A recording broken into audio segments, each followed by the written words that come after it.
This is the Coastal Bend's most comprehensive high school football show. Friday Night Fever Preview Special, presented by your local Geico office. And he's going to drag a couple of Texas in. Did he get in? Did he get in? What? Yep, he sure did. Rolls out, keeps his balance, and floats it to Trey Hamadil. So I'm telling you, this place was electric. But not tonight, my friend. On defense, look at him. He's going to pick off. Gets to the edge. Hi, good evening, everybody, and welcome to the Friday Night Fever preseason special. Can you believe it? It's almost opening night. We've got two games coming up on Thursday. Ray and King at Cabonas, Moody and West Oso at Buck. Everyone else will kick off on Friday night. And it's year two for the 11-team Mega District 35A, or is the Big 11 as we like to call it. They're all playing, of course, for this trophy right here, the Friday Night Fever 35A Championship Trophy. It went to Cal Allen last year. Who's going to get it this time? And once again, we're proud to announce that KRIS TV will again have exclusive live broadcast rights for the big game. So here we go. It's going to be coming up now on November the 9th. It'll be the North champion versus the South champion. Thursday, 7 o'clock kickoff again on November 9th. Of course, site still to be determined. And again, you'll be able to see it live right here on KRIS Communications. Of course, last year's inaugural championship game took place at Phil Danaher Field between Cal Allen and Flower Bluff. It was a magical night because all the stars were lined up for the Wildcats. They had a chance to win the district title and hand Phil Danaher career win 472 and become the winningest coach in Texas high school football history. All that, of course, came to fruition. The Cats won the title by a score of 31-7, and Danaher got his name in the record books. And, of course, the zone playoffs will be played the following night on Friday. Teams 2 and 3 from the North Zone will play teams 2 and 3 from the South Zone. Both games starting at 7:30. And the winners of these two games will advance to round one of the playoffs. When it comes to leadership in 35A, we have 4 new head coaches in the district, so lots of changes is coming to these 4 schools. On the ball. Get there, run, get there. Stand over there, get over there. All right, we started Miller, where Justin Evans takes over for the reins from Roland Rodriguez, who retired last year. Now, before making a move to Miller, he, of course, coached at Alice, so expect to see a wide-open, no-huddle offense. And replacing Evans at Alice is this gentleman, Kyle Atwood. He comes from San Angelo, but he's a former Coyote assistant, so he knows about all the expectations there. Another change taking place at TM. There is longtime Woodsboro head coach Wade Miller takes over the program from Brian Boone. He scrapped the wing tee and he's bringing in the no huddle. So they too are going to be throwing the football around all game long. And A.G. Martinez enjoyed lots of success at Odom, now takes over at Carroll for Jerry Long, who is now at Edna. And like Miller and TM, Martinez is going to do away from the wing tee offense, and he's installing the no huddle as well. So expect, again, lots of football to be flying in the air this fall. So that means we're going to have a whole lot of exciting highlights. All right, we're joined now by Nikela Pradier, the newest member of our Friday Night Fever staff. Good to have you on board. It's a pleasure to be here, Alan. You're an Thank Aggie, you. aren't you? I am. I'm an Aggie, so you know I'm passionate about football, of course. And you've got some sports experience. Tell me about it. Yeah, a little bit in the Dallas area, working in radio there. I had a chance to cover just about everything Go you can Cowboys, think of. Rangers, Cowboys, Mavericks. Rangers, even some college, TCU, right. SMU, all that stuff. All right, So it was fun. And we're going to have you on the sidelines when we're broadcasting some games this year, so we're really looking forward to hearing from you. Should be fun. Well, you had a chance to go out and visit with Veterans Memorial. They would love to have this trophy. Can they get it this year? They fully expect to, Alan. I tell you what, they certainly are considered sort of the baby of the bunch when it comes to 35A. Only their second year as a varsity program, but I tell you what, they expect anything but a sophomore slump. They said they are ready to contend with the big boys this year, and they fully expect to come out on top in that competitive district. Suited up and ready to tackle a new football season, players and coaches at Veterans Memorial can't help but think of the disappointment of last year after finishing 4-6 with only one district win. We've cried, some of us cried because we love the game. We realized in our first year's varsity program last year that we were going to take some bumps and use it as a learning experience. Eagles head coach Cody Semper says the learning curve has been quick for his team, with District 35A remaining as one of the most competitive in the state. Still, expectations are high. We expect to compete with the best in the district this year. We put in a ton of work our kids deserve it. They put the time in, they bought into what we've told them, they've done the things that we've asked them to do, and they deserve that payoff. Experts see this same potential. Dave Campbell's Texas Football Magazine picks the Eagles to finish third in the South Zone and make the zone playoffs. It's a bold prediction for a school with just 1 year of varsity football under its belt, but players, including junior quarterback David Soto, don't seem to mind the challenge. We're here to do big things. That's what we're here to do, and we got all our starters coming back from last year to this year, and I think we're ready. Senior defensive end and team leader LJ Salazar also expects a standout season. Ambition and teamwork. That's just all we need. We work the hardest. This whole city, we work harder than everybody here. I guarantee you that. And although it's the second year of varsity here at Veterans Memorial, it's a lot of these kids' third year playing football, and coaches and players say the biggest difference between those years and this year is maturity and experience. Coach Semper says the maturity is translating into true leadership from upperclassmen. They're not only working to become better as an individual player, but they're making sure that the guys around them are coming up to their level also. In addition to that accountability, the coach believes there's another key factor to carry Veterans Memorial through the season and into the zone playoffs. Is not to have a slip somewhere along their schedule and not overlook an opponent, because any team in our district can beat any other opponent on any given night. All right, Nikela, they talk a good game, but can they play a good game? Can they compete with the Flower Bluffs and the Cal Allens of this district? Right. Well, they certainly think so. Again, it's a very transitional program. They've had a lot of students come in and out, of course, with it being such a young school, but with players that have been there now for some 3 years, of course, before the first year of varsity, they really feel like they put in the work. They've been in the program long enough, and most importantly, have put in good hard work during the offseason to be able to come physically strong. And again, as they stated in the story, just more emotionally mature when it comes to handling those situations and really cleaning up situations like a lot of unsportsmanlike penalties and things of the like that they suffered from last season. Well, Nikela, thank you for that insight. I'm looking forward to covering the Eagles this year. It's going to be a whole lot of fun. I think so, Alan. All right. Thanks. Thank you very much. We have a whole lot more coming up. 16 years is short for a lifespan, but to know that he left such an impact, it's overwhelming.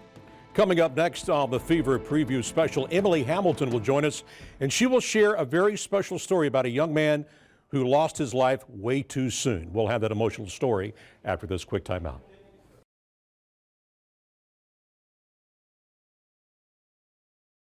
Friday Night Fever and KRIS 6 want to thank our community partners.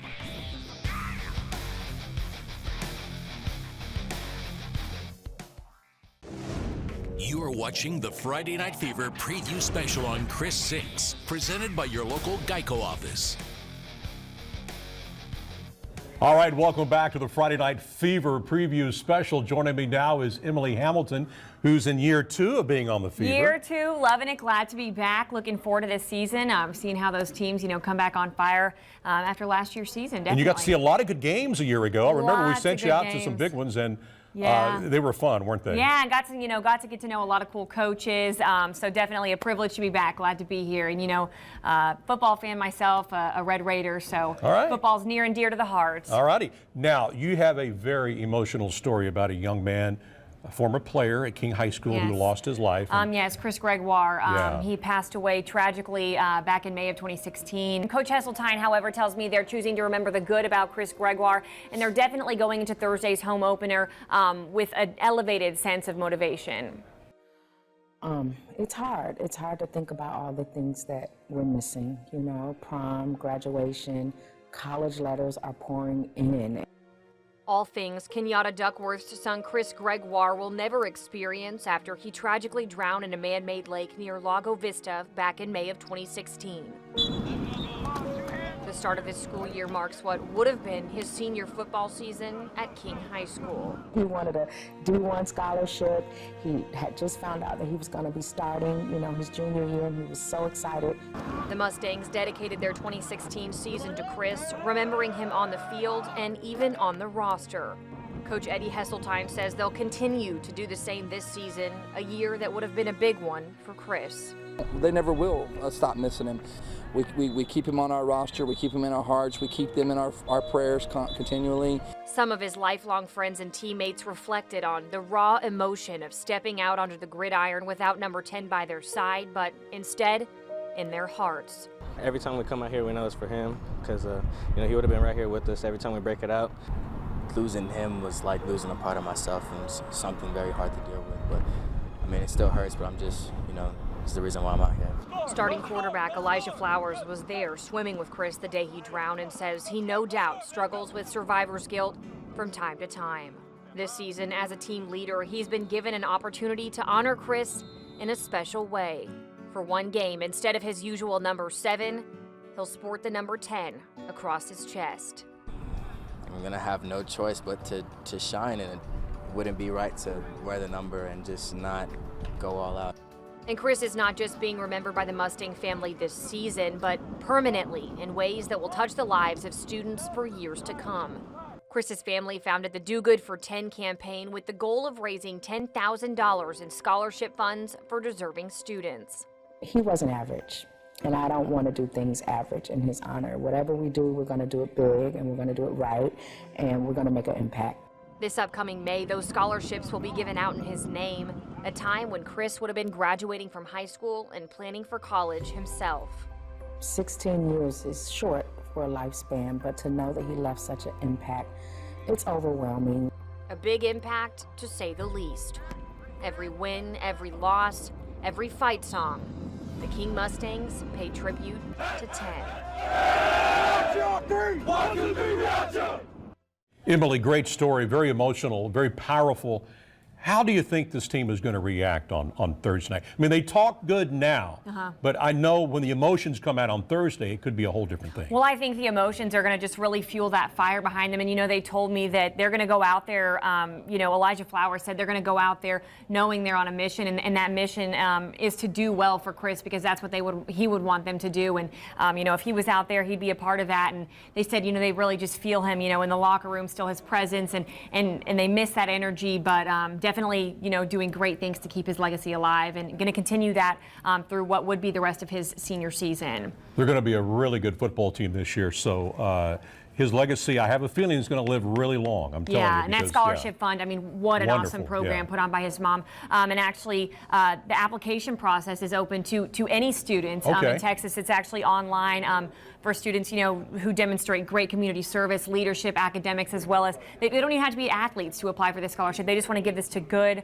wholehearted kids who have a great zest for life and want to do great things like KRIS and do good for 10. All right, Emily, great story. Thank you for sharing that with us. Thanks, Enjoyed Alan. watching that. Thanks for having me. You bet. Still ahead on the Friday Night Fever, we're going to look into what every school district is concerned about these days, concussions and player safety. Chelsea Torres is going to join us and tell us all about it right after this. Friday Night Fever and KRIS 6 want to thank our community partners. You are watching the Friday Night Fever preview special on KRIS 6, presented by your local Geico office. Welcome back to the Friday Night Fever preview special. Joining me now is another new member of the Friday Night Fever sports team. It's Chelsea Torres. Hello. Good to see you. Good to see you, Alan. I'm glad to be here. And you've got a sports background. You went to Texas State, and I hear did. you were also a cheerleader in high school. I was. I've been around a lot of high school football. It's honestly one of my favorite times of the year. It's innocent ball, and it doesn't get much better than that. Well, we look forward to seeing you in your coverage this year on high school football. We got some great teams. And you're covering a very interesting subject, concussions and player safety, something that players, coaches, and parents are very concerned about. Absolutely. And, that's the big thing right now. Of course, when we hear about how hot it is in Texas, hydration, not only that, but then we hear of concussions and CTE that currently has been going on. So that's something that I really got to get into with a couple of the schools that I got to talk to about how they're changing their ways this year on safety with concussions and preventing other injuries. Hey, hustle, get over there. Sprint! Many football programs in the Corpus Christi area have two-a-day practices before the season starts. Ready to go! Weather in South Texas is humid and hot, and when it comes to basic safety precautions for football, hydration is key. Making sure that we have water available throughout the entire practice at any time when a kid needs to get water, they're able to get water. Ready to go! Besides hydration, there are other ways trainers are trying to prevent injuries.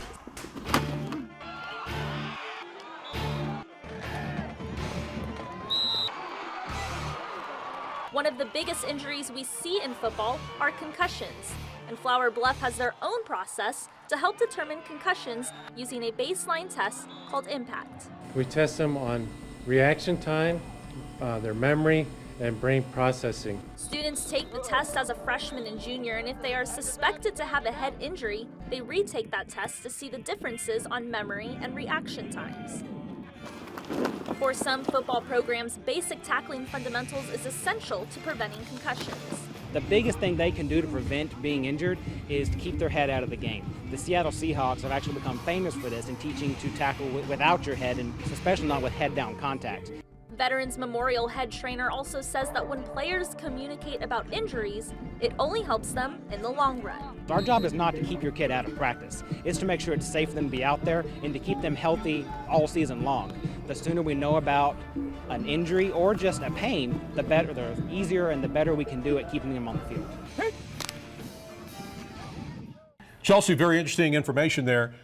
It's been hot. It's been awfully humid. I just wonder how these kids have been surviving over two-a-days the last couple of weeks. Well, and I'm glad you mentioned that, because one thing that I talked to with the Flower Bluff coach and the athletic trainer is that they make sure that their kids, their students, drink a gallon of water every single day. Wow. Yeah, so because of that, that's going to make sure that they're obviously hydrated throughout the rest of the day, and of course with practices, they can take water breaks anytime they can. And that was something that Coach Steinbruck and I talked about. Remember the Titans? Yes. When Coach Boone tells the players, you're weak and you're a coward if you drink water. Well, the thing is, those are old times. Yeah, those days are over. Yeah, those days are over, exactly. So that's something that's really interesting, that you can take water anytime you need, and that shouldn't be an issue for the student. All right, that was great information on the story. Thank you for sharing that with us. Of course, yes. Chelsea Torres, you'll be seeing her every Friday night here on The Fever. We have a whole lot more still coming ahead your way. Coach, first day of practice, everybody's here. Everybody was working hard, is that right? No, we're missing our kicker. Still ahead on The Fever Preview, Dr. Brad Hoffman will join us with a very interesting take on kickers. One local player has gone Hollywood, and we'll explain after the break. Friday Night Fever and KRIS 6 want to thank our community partners.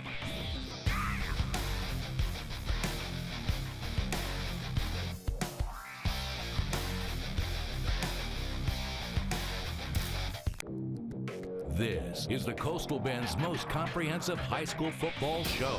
Friday Night Fever Preview Special, presented by your local Geico office. Welcome back to the Friday Night Fever Preview Special. We're joined now by Dr. Brad Hoffman, and everybody asks me on the street, why do you call him Dr. Brad Hoffman? Well, I'll tell you what, if you really want to know the truth, I got my doctorate in education, and I did that because I followed my education when I was coaching, and I coached kickers? The kickers. Wow. That's right. So you're a pro at this kicking thing, aren't you? Well, I've been doing it for a long time. I kicked in high school, college, and coached college kickers for 14 years. The reason why I'm going on to this big, long explanation is because everybody wants to talk about the quarterbacks or the running backs or linebackers, but you know what? The kickers are often neglected. They are, yes. That's right. And there's an old saying that says you can't live with them and you can't live without them. I can say that because I'm a kicker, and they also say the good kickers are hard to find, and Ray's Chase Cortese is a perfect example of one good kicker who's hard to find. Kickers, how valuable are they? Well, just ask the Refugio Bobcats in the state championship game with 8 seconds left on the clock. Game tied at 20. Kicker Diego Gonzalez kicked a field goal to win the game and give Refugio the state championship. But good kickers are hard to find. Just ask Gregoire Portland coach Rick Rhodes. The thing about kickers is that they're invaluable if you got a good one. And speaking of good kickers being hard to find, look no further than Ray High School, who has a good kicker in Chase Cortese.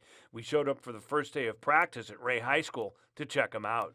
All right, Coach, first day of practice. Everybody's here. Everybody was working hard. Is that right? No, we're missing our kicker. Oh, well, I guess it's true. Good kickers are hard to find. Now the question is, where is he? I don't know. He's in California filming a movie or something. Well, wherever Cortese is, it's true. He is an actor. Yes, is an Hollywood actor. Cortese has been in a few movies, this one called 9/11 Nightmare. Hey, I'm in here. Hey, I thought you were going to be late. I was, but I wanted to spend some time with you. His coach and teammates are fine with his acting career and, well, decided to have a little fun with him. There was one person noticeably missing today. What's up with that?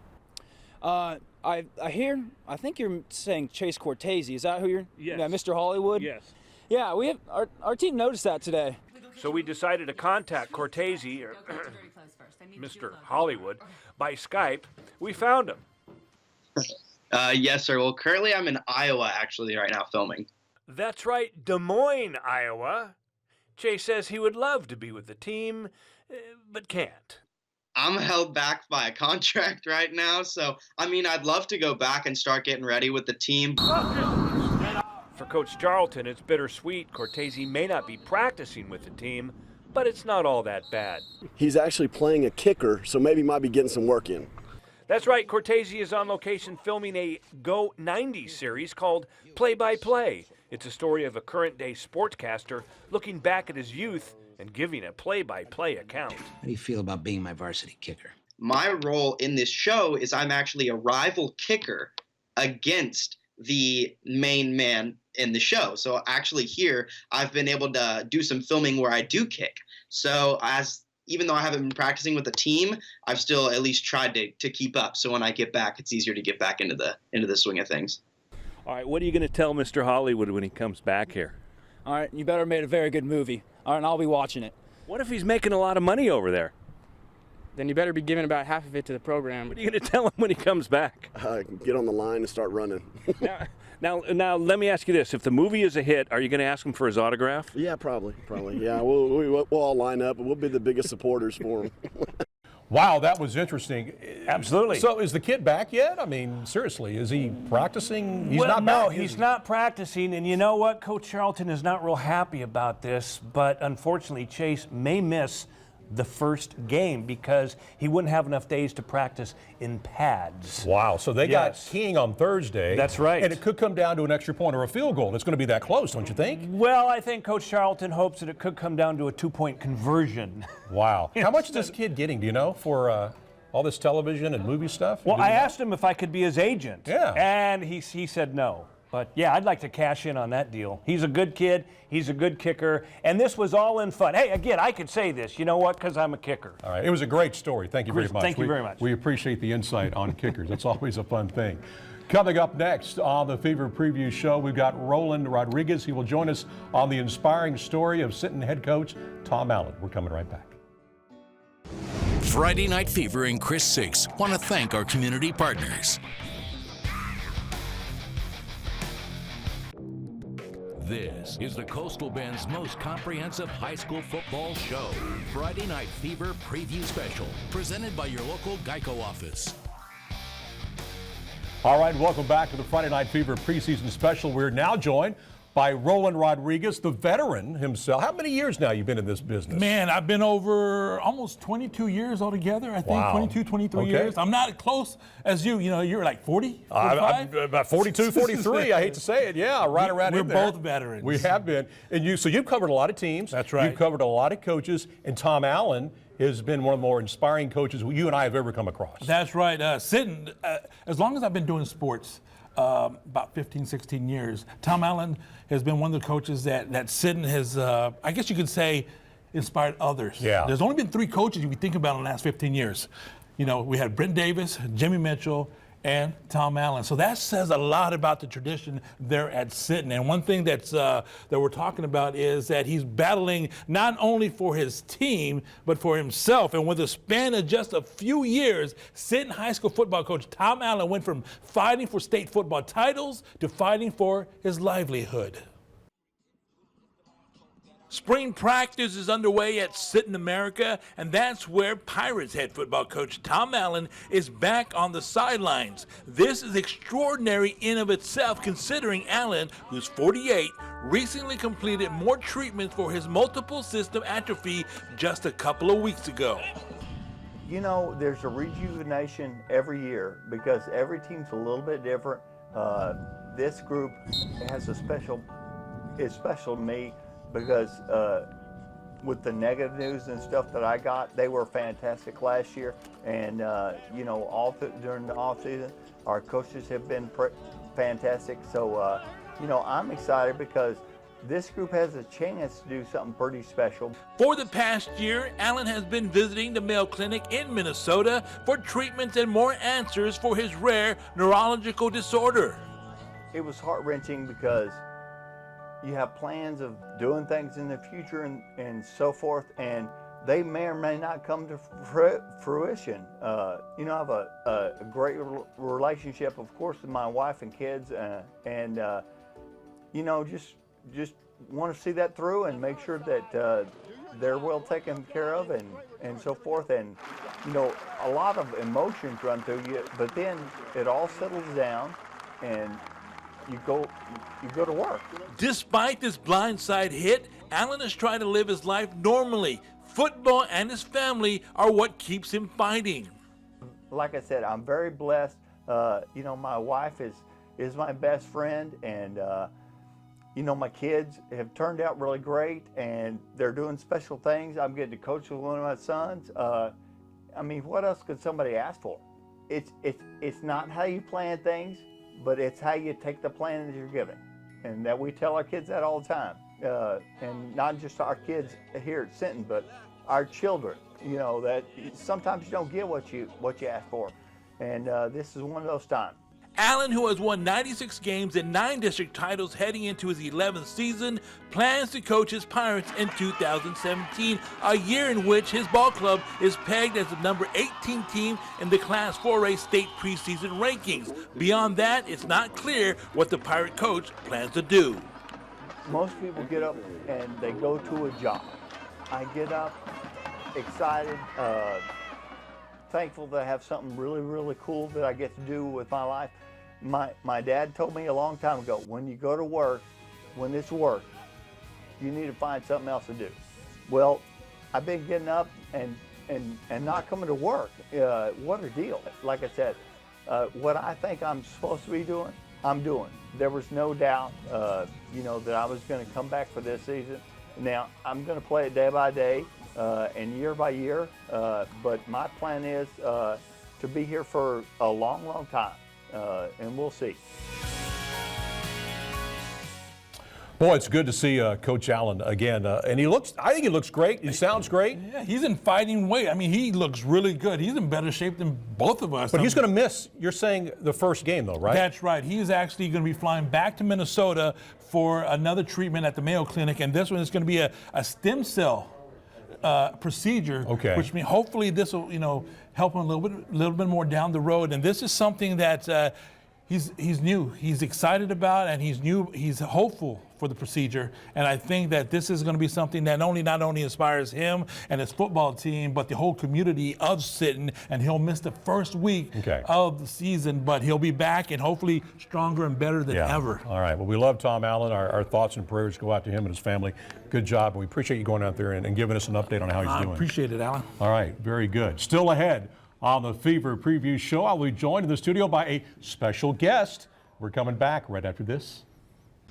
Friday Night Fever and KRIS 6 want to thank our community partners.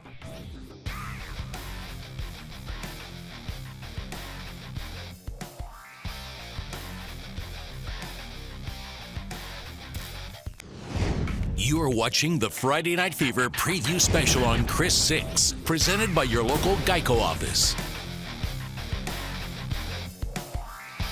Welcome back to the Friday Night Fever. We're joined now by a very special guest, Brenda Marshall, CCISD Athletic Director. Good to see you, Brenda. Thank you very much. How many years now?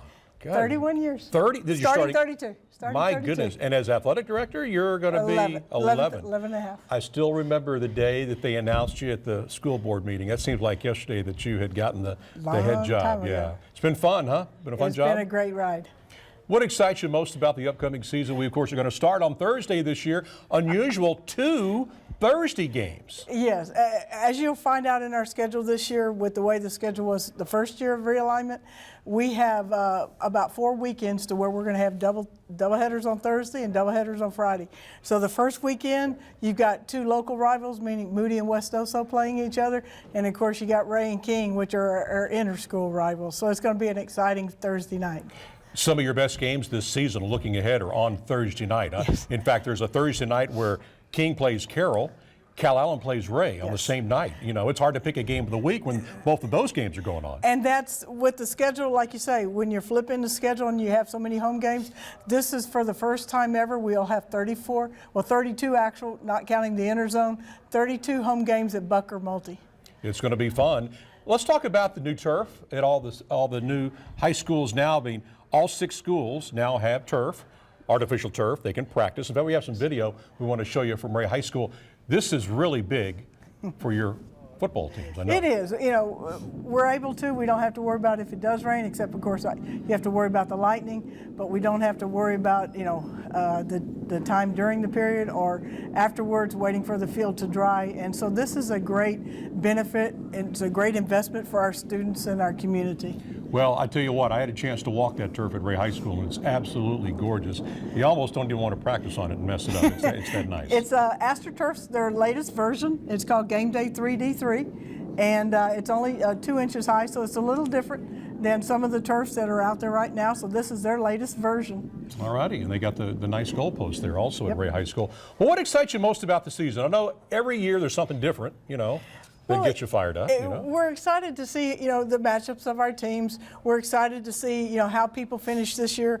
We've got, you know, at certain schools like Moody has a lot more kids out, so he's really excited about the year. Ray ended on a good note as far as, you know, having a good record, and they're excited about their season. So each of our schools has some positives that they worked off of last year. We've got a couple of new coaches at Carroll and Miller, so they're real excited there, working on getting new kids to come out, more kids to come out. And so it's just a whole different atmosphere this year. 35A, 11 schools. Is that still the largest district in the state? It's been 15 years since they had another 11-team district. So right now we are the biggest, you know, the biggest small district in Texas. Did you like the way it worked out last year with the North and the South and the way they did the championship game? I mean, from the format, it was great. Now then, some people looking at it now as how they've seen how things are happening, maybe should we have not gone zones, we should have gone a straight schedule. So some things everybody has talked about for the second realignment, but we had to keep everything as is from the first. So then we'll see what happens next year. Okay, would also remind people if you want to buy tickets, you can buy them online again this year. Yes. You started this up a year ago. Yes. And it turns out that thousands of people have already taken advantage of this. Yes. The great thing is you can buy online. Sometimes we've had people sit in their cars if they see the line is too long at Buck Stadium. They'll sit in their car and they can buy the ticket online, just show with their phone with our e-ticket scanners, and just walk right in. All right, Brenda. Thank you so much for joining us. And again, it all starts on Thursday night, 2 games, and it's going to be a whole lot of fun. Can't wait for it to start. And go by and say hello, because Brenda, you'll be at almost every game this year as always, right? Richard O'Connor and I will be rotating almost every game. All right, Brenda, thank you very much. Coming up next on the Friday Night Fever, have you ever thought about teams warming up before a ball game? You should, because every team does it differently and for good reason. I'll show you why after the break. Friday Night Fever and KRIS 6 want to thank our community partners.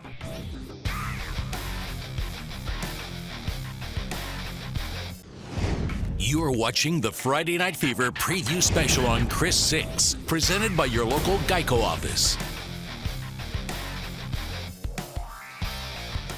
Welcome back. Unless you get to the game early or attend practice, you probably don't even pay attention to pregame warm-ups. Now, it may look boring, but it is the most important part of the pregame ritual. Everyone does it differently. Take a look. Before every practice, before every scrimmage, and before every game, you will find every team doing this. It's called warm-ups, a chance to stretch out, get loose, and limber up before going all out. But every team is different. They all have their own personality, even during warm-ups. And at Toloso Midway, for example, they like to get a little wild and crazy. Yeah, over here we start every day off with some kind of high up-tempo drill. We got pursuit drill going on over here with the defense. Just kind of makes practice start off a little better, and that way they're not dragging them around. They're used to going fast from the first minute. Over at King High School, they too like to get the blood flowing before they go all out. We do something a little bit different here, and we try to fire them up a little bit. You know, we don't just warm up, we clap it up, and we try to encourage the kids and get them to wake up and get excited about being here. And of course, the end result is what all coaches are gearing for, a great effort, but no injuries.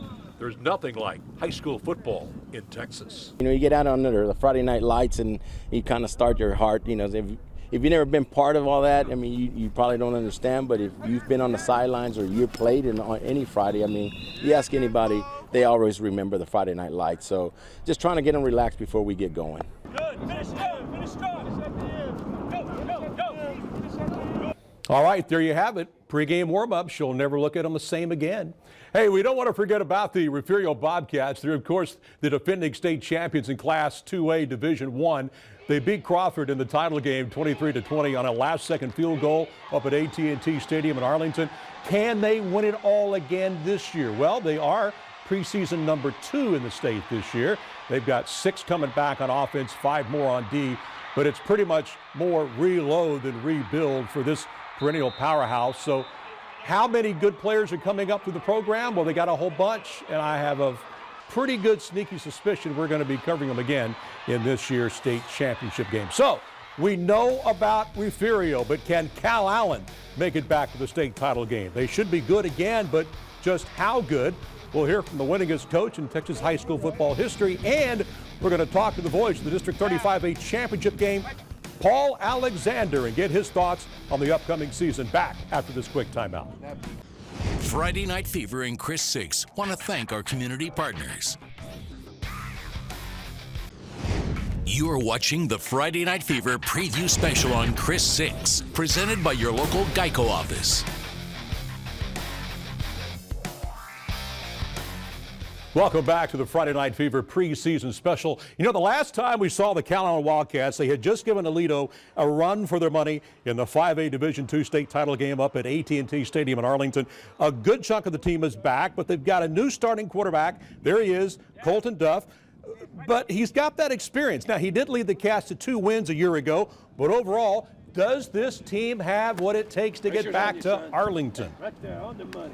Well, Alan, that's hard to say because we lost a lot of quality players on defense and a couple on offense. So our offensive unit's back pretty solid. Pressure's on you, son. Right there on the money. It's kind of a pressure situation, I guess. It's an honor, you know, being a Cal Allen quarterback, you know. You got a lot of responsibility that comes with it for sure. I believe Dan O'Hara has put his trust in me, and I trust myself to go out there and do what's needed to be done. All right, there you have it. The Cats open the regular season this Friday night at home against Mercedes. We're joined now by Paul Alexander, our news director, who is also the voice of the 35A championship game. Thanks for joining us today. It's so much fun. I love doing high school football, love serving our viewers, and love working with great guys like you, the guru of Coastal Bend sports. This is fun. This is just a labor of love. The other thing I like is just playing with school supplies. Yeah, I've always been this way. My friends have always made fun of me. See, I've got an old spotting chart here. I've got a drive chart. I got my sticky notes to get ready. I got my colored pencils, and most importantly, I got my cough drops, and you can have some too. Yes, we may need it because we're looking forward to the championship game. Yeah. Okay. These two teams played for this trophy last year. Of course, this team came out on top. Mm-hmm. It's going to be another tough ride, isn't it? What do you think? How do you like the district this year? I would think so, Alan. I mean, one thing I love about this, they say in boxing that styles make fights. Well, in football, styles make football games. And we've got some really diverse styles throughout District 35A, and I like that. I know a lot of people are predicting a rematch in the championship game between Cal Allen and Flower Bluff. Certainly that's a possibility. But Veterans Memorial, that program is going to grow by leaps and bounds. I will promise you, King will be no fun to play whatsoever. Ray has a good team, and we've got 2 great incoming coaches running programs, historically great programs, at Carroll and GP. This is going to be fun all the way through the state championship game. All right, we got some video we want to pop up from last year's championship game, Paul. We're going to televise again the game this year, and it's going to be on November the 9th. It's a Thursday night again. We don't know who's going to play, but we do know it's going to be 2 great teams. A lot of people don't realize what goes on in putting a show like this together. There's a lot of stuff going on, you know, because you got to time this down to the second. But again, there could be nothing that's more fun. And hearkening back to that championship game, that we broadcast last year at Cal Allen. It was a really interesting game because if you recall, and Alan, I know you do, I mean, Flower Bluff came out and was really playing well and was kind of taking the fight to the Wildcats a little bit.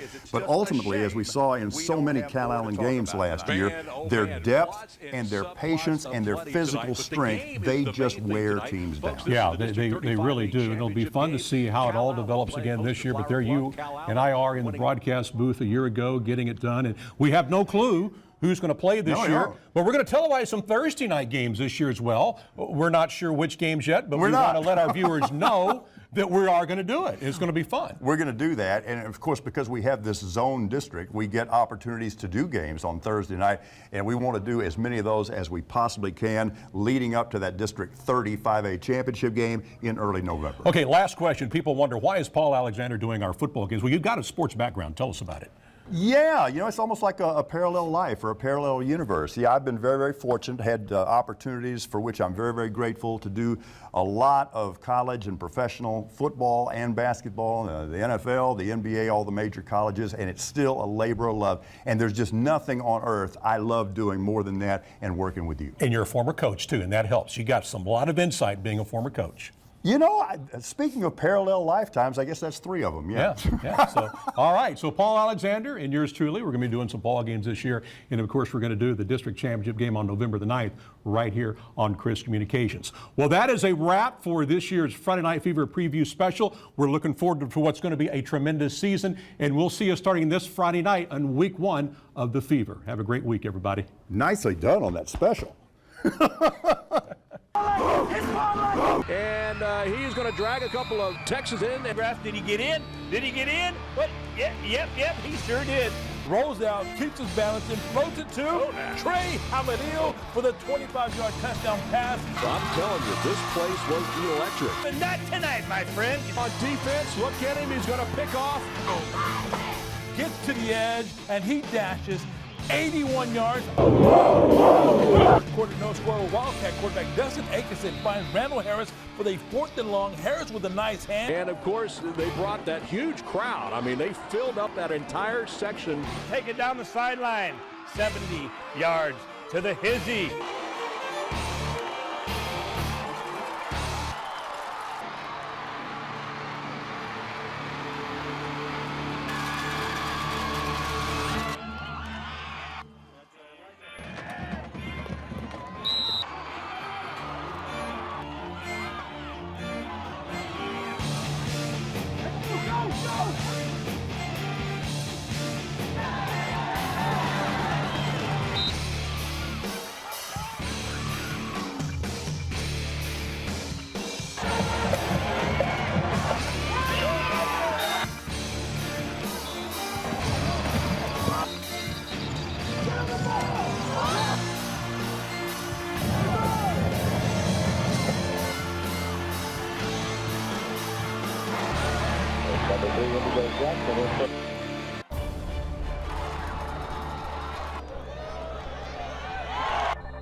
Friday Night Fever and KRIS 6 want to thank our community partners.